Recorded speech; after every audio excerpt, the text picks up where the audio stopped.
Hello, welcome to Business and Technology in Tennessee, a podcast from InfoSystems. I'm Josh Davis, the Marketing Director at InfoSystems, and with me today I have two special guests from HEED Public Relations, Yes. David Martin, Natalie Martin. Welcome to InfoSystems. How are you all today? Good. Good, thanks. Thanks for having us. Yeah, very nice. Yeah. So we're going to talk some about entrepreneurship today, the startup scene in Chattanooga and stuff like that, because last week was Startup Week 2018. Yeah. And I know you all were probably really involved in that. I got to do one event, and that's the one where I was a part of the event. Yeah. And then I left town for several days and returned and had to catch up on work, so I really didn't get to see much. Yeah. So I'm really interested to hear from you guys what your take on this year was. Usually I make it to several events, maybe 3 or 4, and I usually go to the larger awards event and maybe a couple of presentations and usually at least 1 or 2 networking events. So I was bummed that this year I really just kind of missed it all being out of town. But before we get into the specifics of Startup Week, let's talk a little bit about entrepreneurship, something that you all probably know nothing about. Zero. Nothing. Working on it. Zilch. New entrepreneurs here. So if you want, start just by kind of introducing HEED PR and maybe just a little about how long you've been in business and some of the things you're focused on. Yeah. You want to take it? Me? You go for it. Okay. Yeah. Yes, HEED PR has been around. We launched the agency in, the public launch was in May of 2018. So we've been around 5 or 6 months and have had a lot of fast growth, which has been a blessing. It's also been a little chaotic, but I think, but I think most people would agree, kind of, if you're starting something up for the first time, if there's not a little chaos, you should probably be a little nervous. So we've been making sense of all that. The goal was, when we launched, that at the end of the first year, we would be able to start having conversations about bringing Natalie on full time. Though we're co-founders, I was the first one to jump in full time, and then Natalie was actually probably working harder than anybody because she was still working a 9-to-5 job, then coming home in the evenings and bailing me out, and then we'd work through the weekends together on projects. So we'd hope that at the end of a year we'd be able to start transitioning her on full time. But in the middle of our second month, things had gotten so busy, thankfully, that conversation was expedited greatly. And so you've now been on full time. Last week of August was my first full time week. Yeah. So she's about to wrap up her second month full time, and it's been great. We work with clients from all over the spectrum industry-wise. I mean, we have SaaS companies, commodities-based companies. We have, IT companies that we work with. I don't know who you're talking about. I have no idea, right. It's a trucking, obviously in Chattanooga, you can't throw a rock without hitting some kind of a logistics company, so we have a couple companies in that space that we work with. And so it's just been really great. Our bread and butter is working with groups that need help on their business's public persona, and that looks different for each one of those clients that we have based on the industries that they operate in. But our clients, they may not want to hire somebody full-time to do it, but they want a trusted partner, and that's kind of where our sweet spot has been. Yeah, which is why I reached out. I mean, honestly, when I'm mapping out the core marketing and communications needs for our company, number one is public persona. I want to build a brand. I want people in Chattanooga to be able to look at the InfoSystems logo and have something come to mind, and hopefully it's positive. Hopefully we're coming to mind. That's that's the number one obstacle. So PR to me was, I need to have a good PR partner. We're not going to have a full-time public relations employee at a company of our size in Chattanooga, Tennessee. It doesn't make sense, but having someone who we can kind of create a really nice partnership with just for what we need is, obviously Definitely. something that's really important. And Right. then, there's so many aspects of marketing, digital marketing, websites, and events and sponsorships, and there's so much stuff going on. I think PR gets overlooked a lot, especially in the digital age. Or it's an afterthought. It's hey, we've built this thing. Yeah. We're going to market. Oh shoot, we should probably tell people about it. Yeah. And if you're not filling that and developing that narrative, somebody has a perception. It's just maybe not exactly what you. Yeah, you're either gonna Yeah. build your identity, or someone else is gonna build it for you. Yeah. But it's really cool because we've got a pretty lengthy roster of clients that we work with, and again, they're from all over the place. But it's fun from our perspective because one, we get to learn about a lot of things we didn't know too much about previously. Yeah.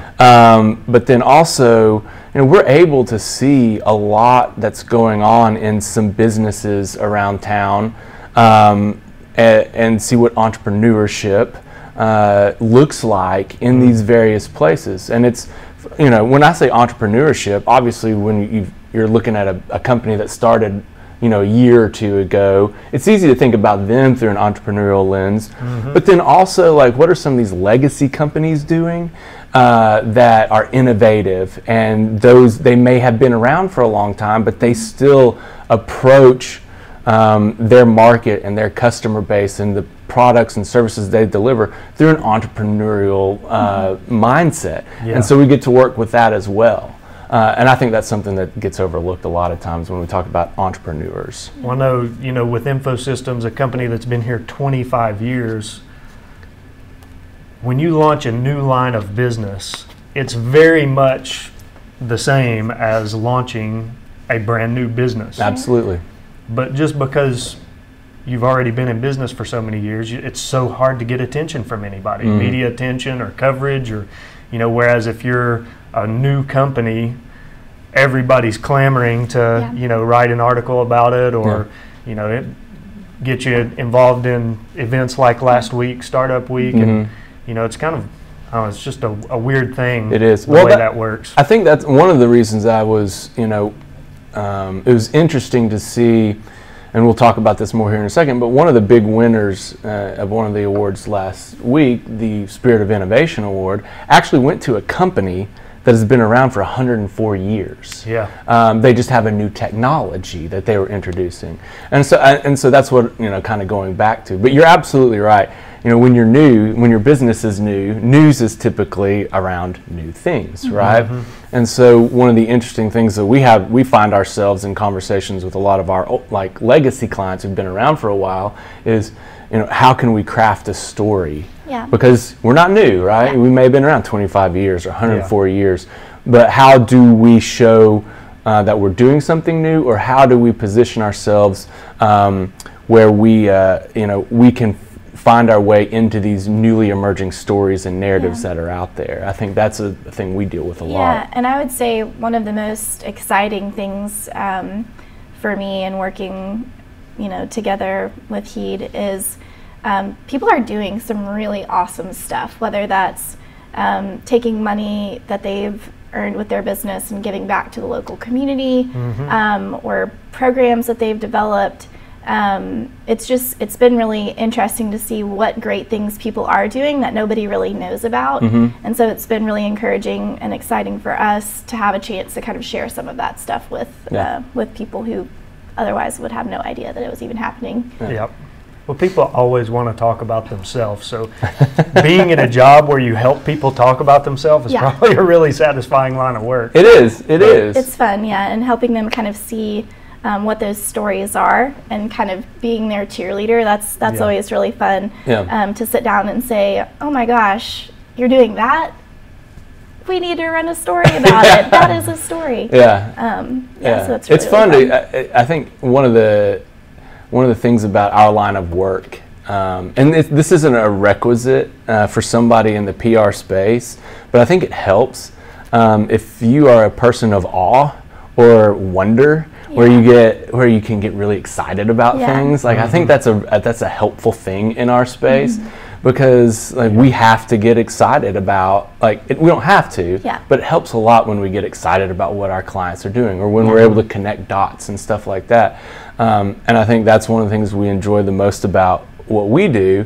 But then again, last week at Startup Week with Chattanooga, most of the time we hear a lot of the same names of companies being mentioned in news stories and stuff like that. And it's easy to think, well, there must be only like 3 or 4 big ones, right, that are making waves, when there are a lot of hundreds of other young startup companies led by very intelligent people who have the opportunity to really make impacts out there. And I think that it's great that Startup Week fulfills a lot of different roles in the community for Chattanooga and its surrounding area. But I think that's one of those where we're able to actually take note and become more aware of all these other things that are happening.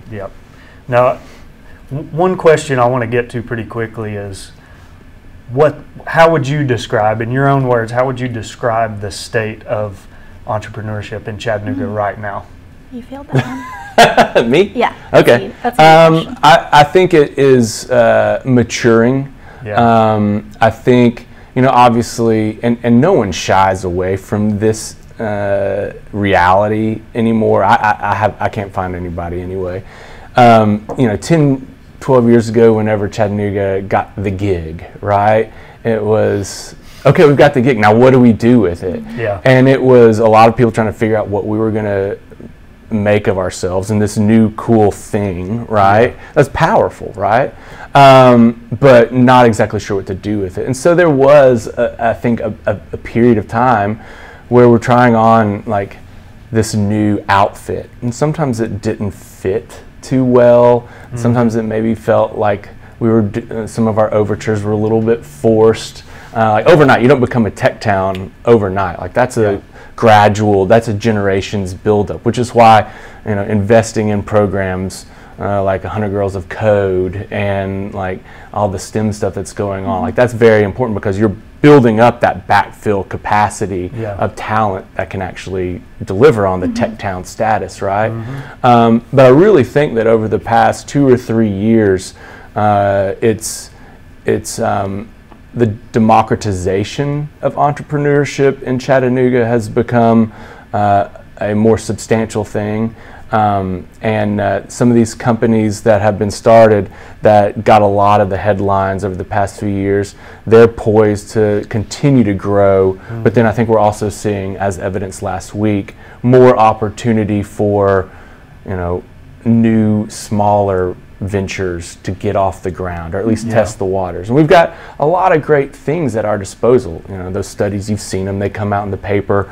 Chattanooga is the cheapest place, or the least expensive place to start a business. You've got a good entrepreneurial ecosystem around you. There really are great resources in town, whether it's CoLab, or just going over the Edney building and sitting in on free information shares and stuff like that, that make it a lot easier to start a business here than you might see anywhere else. And it's something about it. It's not tangible, but it's kind of like this civic vibe that exists, that we are a city of entrepreneurs. And I was having a conversation with my dad about it the other day, but that's an identity that we crafted for ourselves here. And I think the fact that it's becoming more democratized is an essential thing for this city. I think when the whole cleanup of downtown Chattanooga happened, you had the aquarium complex got built out in the riverfront, and then that sort of started expanding down from the river, and then you got Main Street that started to kind of reinvent itself in the south side. As all that stuff happened, it was to me, all of those things happened at the perfect time. Right. Because you've got the nature aspect of Chattanooga, outdoor adventure, climbing, rivers, water sports, hiking, all of that stuff. And then you had the reinvigorated downtown, and then the gig, and then all this technology stuff. It's in the early days, it was more just cheerleading. There was so much local passion about, we love Chattanooga. Yeah, this place is awesome. It's beautiful. It's the best place to live. And we've got cool tech stuff happening. We got a gig internet. We, Right. And then, now you're to the point where things have matured and you've actually got established facilities like the Edney building that you mentioned, and the innovation district, and there's incentives to bring people to town, and you've got the Tomorrow building and things that have happened to solve the housing issues for people moving here for jobs and stuff like that. It's like, it's pretty darn mature now. I mean, Chattanooga has really made some good moves to establish itself as a fantastic place for entrepreneurs and especially technology related entrepreneurship. As a native of Chattanooga, would you have ever imagined it?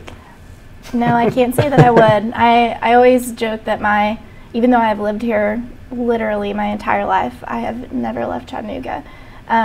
It feels like a different place entirely than the Chattanooga I grew up in, and it's in very, very cool ways. It's really exciting to see. Sure. But I think it's really important. I mean, you talk about, and I overuse this word probably, but democratizing, right? Like technology also democratizes over time. And so it's not going to be a unique thing that Chattanooga has the gig for much longer. It's going to, think about cell phones, right? I mean, it's that technology becomes something that the rest of us, wherever we might live, have access to at some point. And I always have argued that really what made Chattanooga, or has gotten Chattanooga to this spot of being kind of this anomaly as a progressive tech town, mid-sized southern city, like what has made Chattanooga so special is the fact that if you look, it wasn't just the fact that we got fast internet. It was that there were decades of civic engagement already being invested. I wrote an article about it in the Weekly Standard, that starting with the riverfront and the revitalization down there and this commitment of community to we're going to make something better of ourselves. I argued that like for 2 or 3 decades there had been that buildup. So when we got this cool new thing, we were already built with organizations, whether they be civic or foundations or whatever, who actually knew what to do with it. Even though we didn't know exactly what we were going to do with it, they knew how to mobilize around it and make something of it. And I think that is what has been the most special thing about Chattanooga. Everybody at some point, or every city of a certain population is going to have the gig at some point. It's what support structures do you have around that to deliver on it? And that's what I argue has made Chattanooga so special. That common commitment of so many people, like you said, even decades ago, that, hey, we want this to be a better place, a special place to live. I mean, that's really unprecedented in today's world, especially when you look at politics and all that's going on and the division in the country. And I mean, for people in this city to just come together and say, hey, we want to make this a fantastic city. Absolutely. Let's put together the infrastructure to make that happen. And you had all of that early stuff like River City Company and the foundations that you mentioned, and they very methodically and purposefully bought land, redeveloped land, and made the city what it is now. And now it's up to younger generations to keep all that going, which is hopefully a byproduct of entrepreneurship that we're talking about today. As these young people, I mean, entrepreneurs don't have to be young, but a lot of especially the technology-focused entrepreneurs are by nature going to be young people who have grown up taking coding classes and programming and having these ideas about new ways to implement and use technology. As that happens and they do well here, hopefully they will have the same commitment as their predecessors did. Absolutely. Because this city was really built on successful companies and the leaders of those companies being committed to their community. But okay, off the Chattanooga soapbox and rah-rah. Let's talk about last week, the Startup Week events and stuff. I know you all did a lot, and it was probably a much needed weekend of rest and hopefully unplug and enjoy the nice weather because it was beautiful. It was. It was great.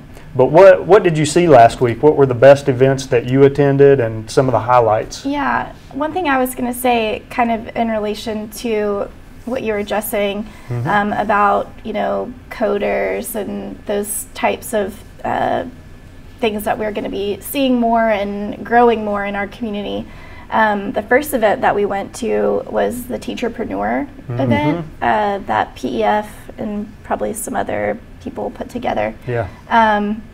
But one thing that I noticed from that event was that educators in Chattanooga are obviously very aware that they need to start building their students' knowledge of these things. And you know, thinking back on my experience all the way through school, really, I'd never had any formal training on anything related to code, right? Yeah. And it was really cool to see that so many of those teachers are looking for ways that they can get their kids, you know, hands-on experience with learning coding languages. I guess there were probably 2 or 3 very specifically around code. Yeah, pitches related to code. One was for a girls group. And that particular school, it's a program at East Hamilton that they're already doing. And they had, I can't remember what the stat was that the teacher used, but they had a number of girls apply for the STEM school after participating in this after-school program that they were doing with the girls coding group. And I thought that was really cool to see that people are already working toward building up this pool of talent that you got to start early on. I mean, it's a language, right? We're teaching kids an actual language or a number of languages. Was this the first year of Teacherpreneur? No, they've been doing it for a few years now. Okay. But I think this was probably the biggest year in terms of kind of the number of teachers participating, and then the number of people who were there in the audience. It was huge. It was over at the new Chattanooga whiskey facility down on the riverfront, and it was packed out, totally packed out. Yeah, it was great. And I know that, I know Jeff Milliner had been working this year with the teachers to prep them for their pitches. Yeah. So in previous years, I think they just had their idea, showed up, and went for it. And they realized, they kind of joked that those teachers feel totally fine to talk in a room full of 12-year-olds, but when they have to come to a room full of adults, they were actually terrified. It's a different ballgame. And so they started working with them earlier this year. There were some, there were a handful of, as you're talking about it, I'm thinking back, there were a handful of actually really good pitches that you would like. You would imagine seeing at any of the other pitch nights. But yeah, I love Teacherpreneur. Again, going back to like seeing entrepreneurship trickle out of the innovation district into the rest of Chattanooga. And when you go to an event like that and there were 16 pitches or something like that, you know, you can see that this is a mindset that is being adopted community-wide. People are seeing the value in it. And I think, you know, for Startup Week, obviously, for it to reach its maximum potential, and it continues to gain steam every year, and I'm glad CoLab has its arms around it now, so it can kind of usher it forward. There's a home base for it every year. But you know, when you see, you know, it's easy for the startup community in the innovation district to be involved, but when you see teachers start to be involved, that's really fun to see that take place. My hope is down the road that, again, some of these legacy companies that have been around for a while, like they start seeing themselves in Startup Week, and I think Phil Auer gave a great opportunity or a great example of how they can be involved. It'd be awesome to see some of these bigger, older companies start planting a stake in it as well, and that's why it was good to see, you know, InfoSystems come down and put on an event about SaaS tools and security and data and stuff like that. And we need more of that. These organizations having a presence in Startup Week too. And you know, one of the things I'm thinking about in regard to just entrepreneurship and Startup Week is people get excited about the prospect of other people making money. I mean, that's part of what draws you toward the whole entrepreneurship and Shark Tank and that type of stuff is, you know, I want to see these you know, people who have this great product idea and early stage company get up there and pitch in front of some established business people and get invested in and see the success story. You know, it's kind of like people, it's really easy to get involved in that because you're watching people's lives, like their livelihood, make or break moments in their life. And, you know, it's sort of like reality TV in person in your own community. But when you get that same level of buy-in and passion toward community initiatives and education, to me, that's when things really begin to change. And so, I mean, that's what's great about the Teacherpreneur, in my opinion, is if you can get that same startup ecosystem, seeing all of the capital investors and local established business leaders and politicians, community leaders, get them to listen to these teachers who have fantastic ideas about how to change education. Man, that gets me fired up thinking about that, because I've got young kids, and I'm just thinking, how awesome would it be for my kids as they grow into like middle school, high school, to have those types of opportunities there for them. Certainly. You know, for education to have risen to that level instead of being stuck, you know, in the same old over and over. And I think that is my biggest takeaway from just overall Startup Week this past week, is that, you know, we have so many pods right in our lives. We have educators. My mom's retired now, but she was a teacher for 38 years. My sister is still a teacher.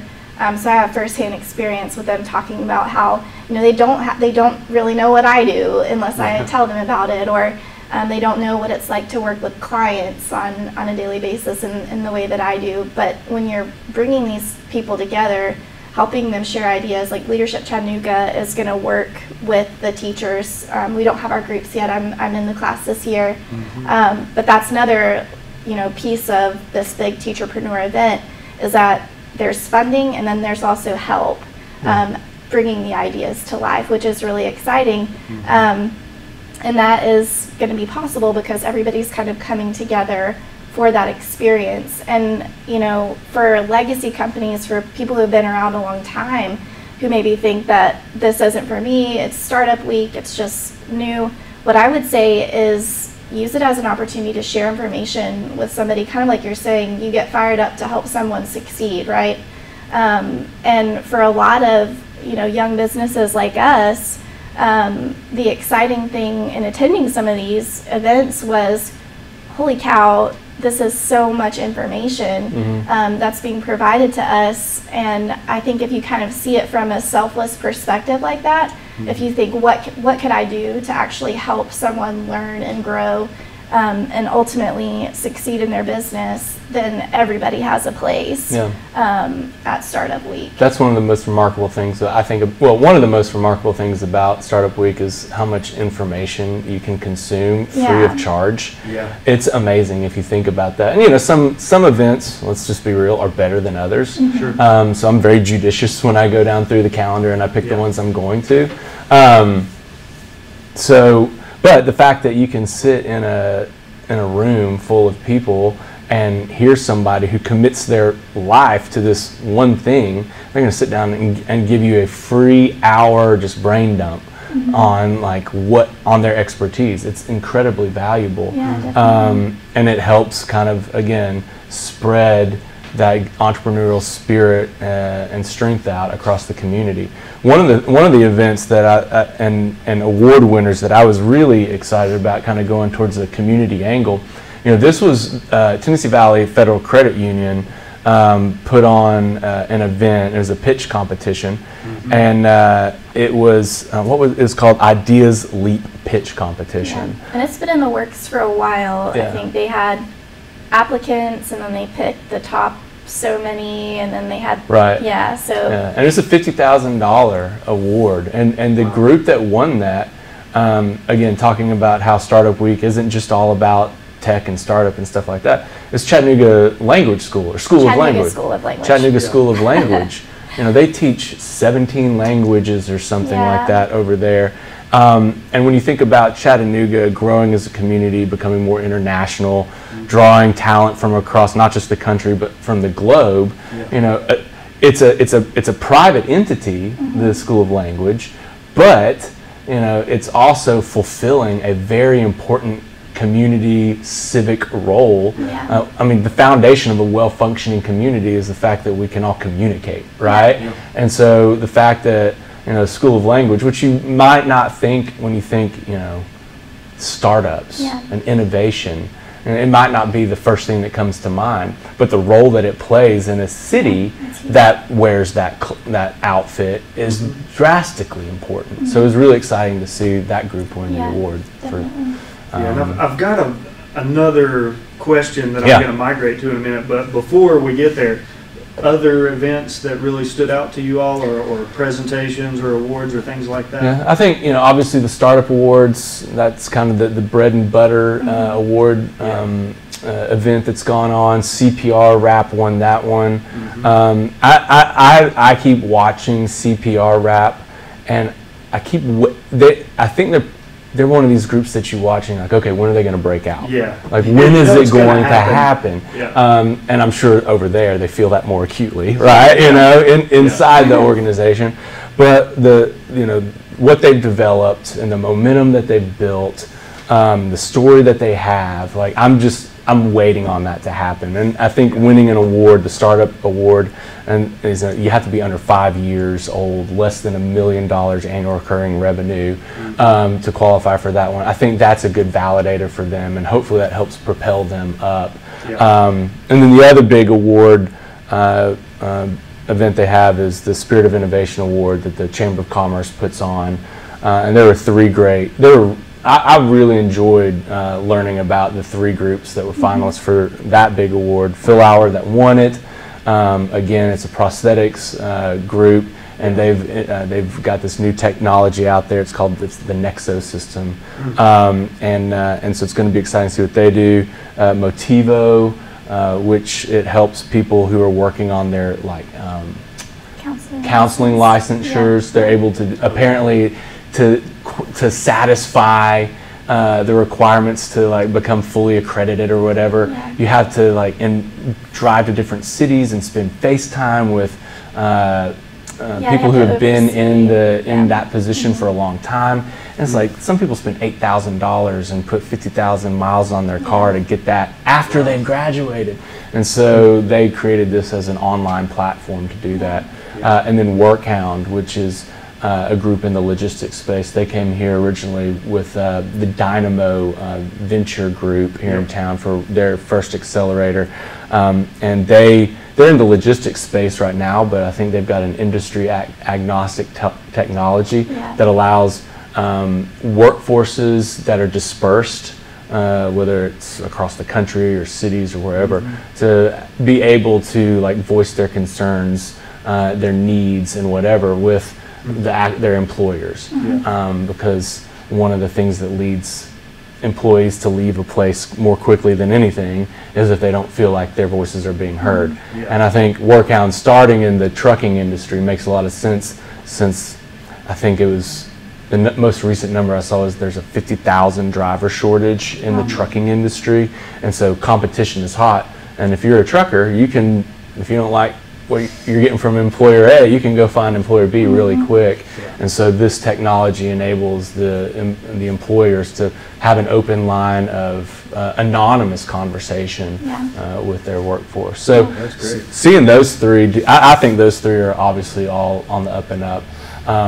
Just watching the entrepreneurial landscape in Chattanooga shift over the past few years, I'm really excited to see which one of these kind of becomes the next name that gets mentioned. Because right now, I mean, if you read a story, whether it's by VentureBeat or whoever, you're going to hear bellhops, Squid.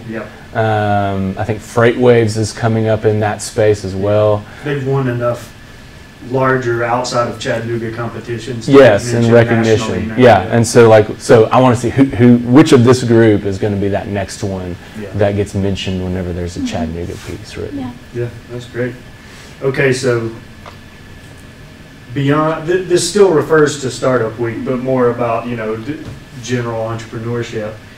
One of the things that I brought up in our presentation on Monday of last week at the Edney building. We were presenting on the topic of IT, and as you mentioned, sort of like software as a service, data and cloud, and what do startups need to know about this. And you know, we were really providing some pretty fundamental IT best practices for startups.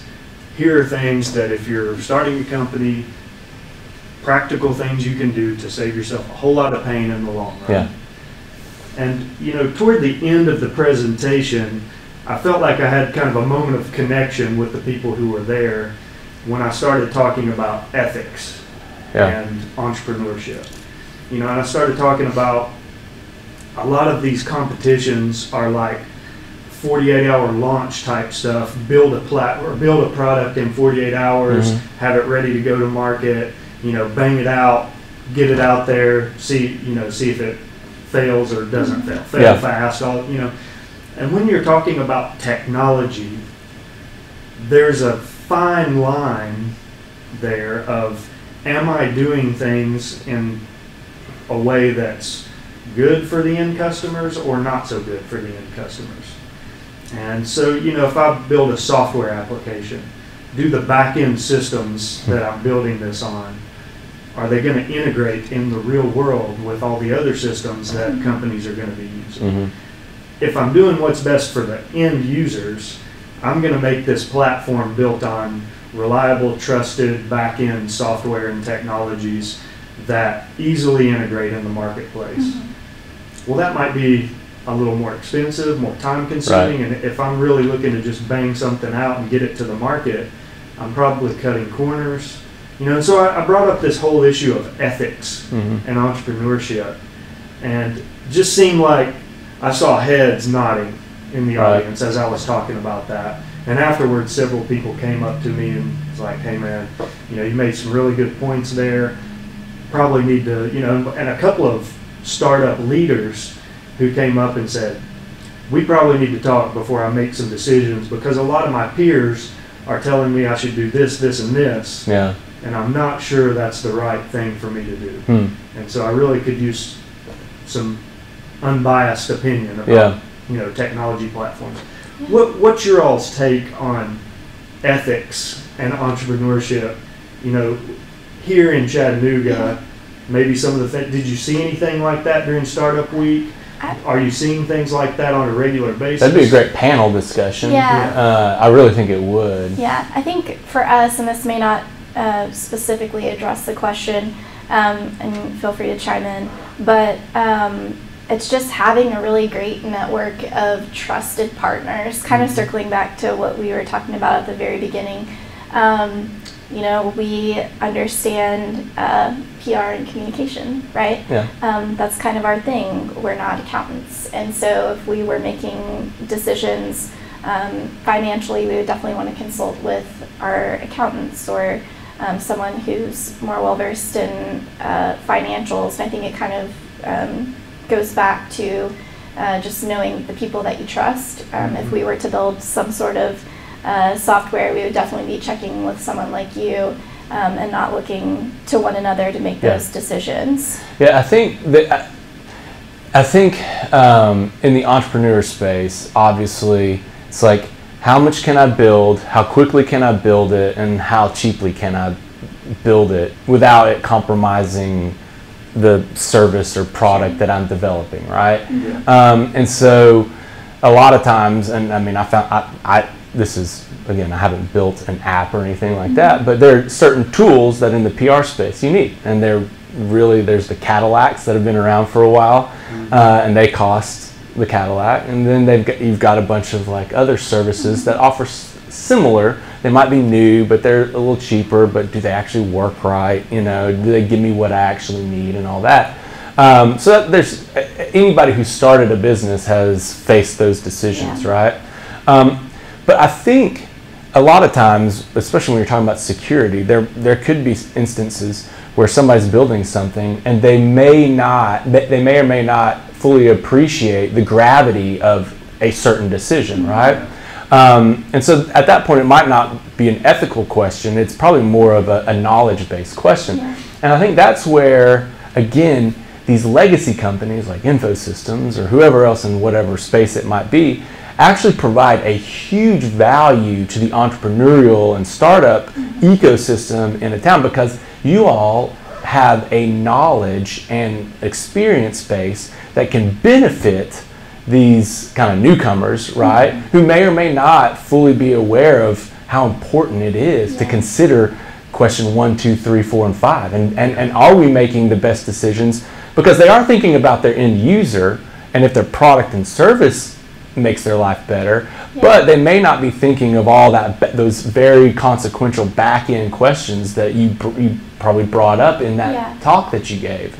And so I think that's why it's very important to start bringing in these older, more legacy, more established companies into this space to have these conversations, because it's only going to benefit the entrepreneur and then the people that they are building their business for. Yeah, that's what I was going to say too, is in a lot of those issues that may arise, I doubt that there's malice, right? It's not that someone was trying to make a poor decision or cut corners knowingly, but rather they just didn't even know that that was a potential problem down the road. And I think staying in front of those people making those decisions, making sure that these legacy businesses that you mentioned are out there helping people just realize that they're around as a resource is really huge. I think a major contributing enemy of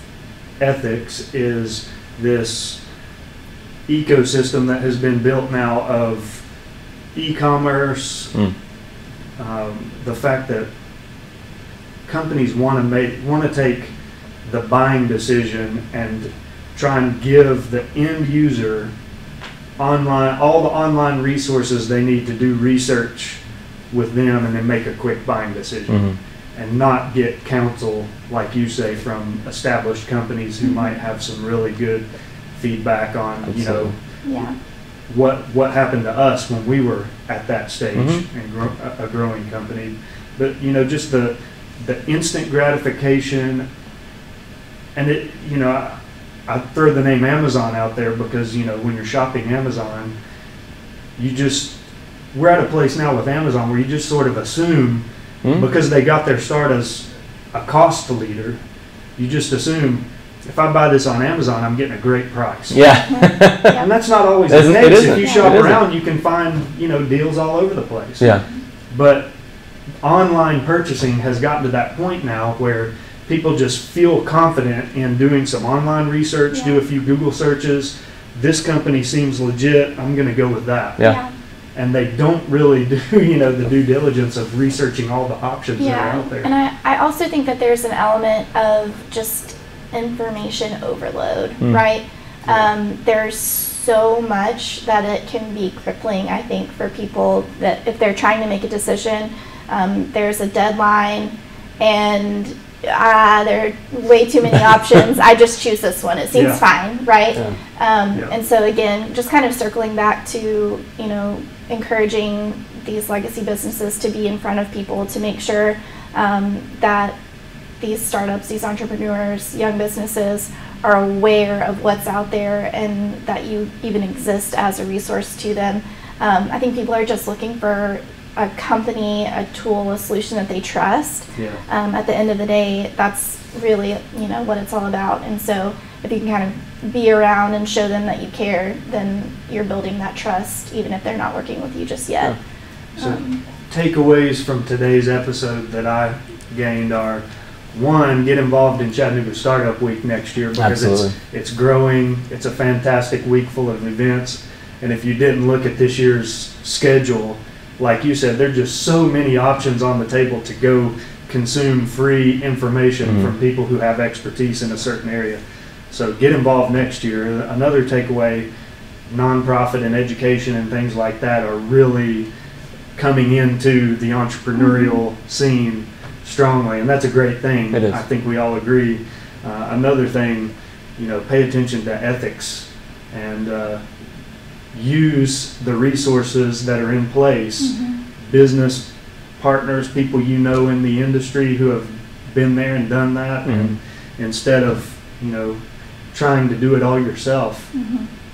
Yeah. Accept help from the people who are there and Yeah. willing to help you. I mean, that's part of the name of the game. But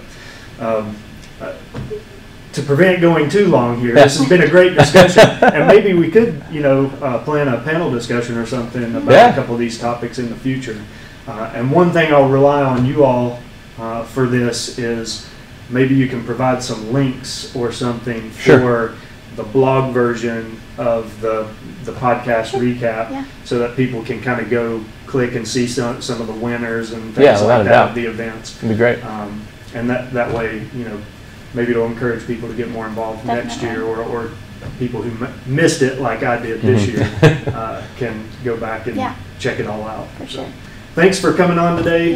Great to have David and Natalie Martin with Heed PR. If you haven't checked out Heed PR, you can go check out their website and see all the cool things they're doing. A very young company who is already growing pretty quickly, as you stated. But and that, I can give a test that, hey, it's great to work with you guys. You've really been a big help for me in the last few months. Good. And when I want to get involved in something like Startup Week, I don't just jump out there and say, hey, I can do this or that. I really reach out to people who know PR and say, hey, I'm thinking about getting involved. What form should it take? Give me some advice. What do I need to know? So, I follow that same advice that we talked about. Good. But great to have you all, and Thanks for having us. we'll see you next time. Thanks for tuning in.